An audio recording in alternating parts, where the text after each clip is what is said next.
ما كنتش متخيل ان طيبتي وجدعنتي هتدفعني كتير قوي كده. وما كنتش اعرف ان الخير اللي عملته مع اختي هيتردلي بالشكل ده. انا هحكي لكم حكايتي، يمكن يكون في حد منكم بيعمل زي كده بغباء وبهبل، ويمكن يكون ما يعرفش ان ده اخرته وحشة. انا جاي لكم من المستقبل وبقول لكم بلاش بلاش تعملوا كده في نفسكم، بجد بلاش، محدش هيخسر غيركم. انا هحكي لكم حكايتي. أنا هشام، عندي 43 سنة، متجوز ومخلف بنتين، هنا ومريم. ولادي ومراتي هما كل حياتي. مراتي ست، ولا كل الستات بتعرف ازاي تحافظ على القرش وبتعرف ازاي تدبر أمورها. ما كنتش أتخيل إن حياتنا في يوم وليلة هتتحول لكابوس. بقولك ايه يا سميحة، مش أختي النهاردة كلمتني وبتقولي أنا عايزاك في حاجة مهمة؟ تفتكري عايزة مني ايه؟ صوتها كان مليان حزن، معرفش مالها. انا طبعا رديت وقلتلها تعالي طبعا يا حبيبتي تنوري وتشرفي بيت اخوكي، بيت اخوكي ده مفتوح لك في اي وقت. بس صوتها معرفش كان ماله يا سميحة، والله خايف قوي عليها. انا بعد ما قفلت معايا فضلت قلقان عليها.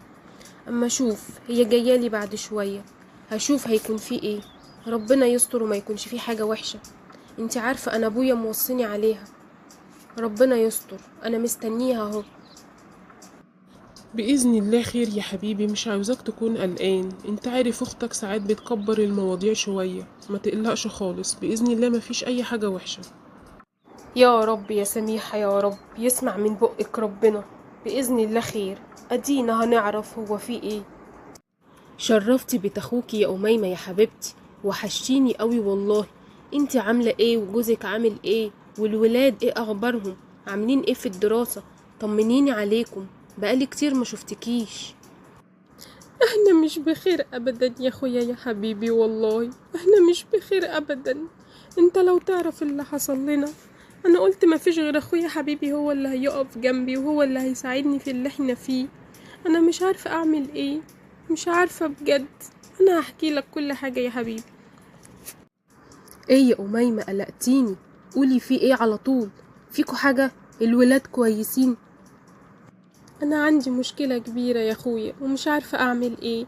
جوزي شوكت قاعد من الشغل بقاله يجي شهر، ومفيش في البيت جنيه واحد اصرف منه على العيال، وانت عارف الولاد ومصاريفهم عاملة ازاي. ودول 4 يا اخويا، 4 مش واحد. مش عارفة اعمل ايه، الحمل بقى تقيل قوي ومش عارفين نتصرف. وقلت لشوكت مفيش غير هشام اخويا حبيبي هو اللي هيساعدني نخرج من اللي احنا فيه ده، ويجيب لك شغل ويسندني بقرشين لحد ما تقف على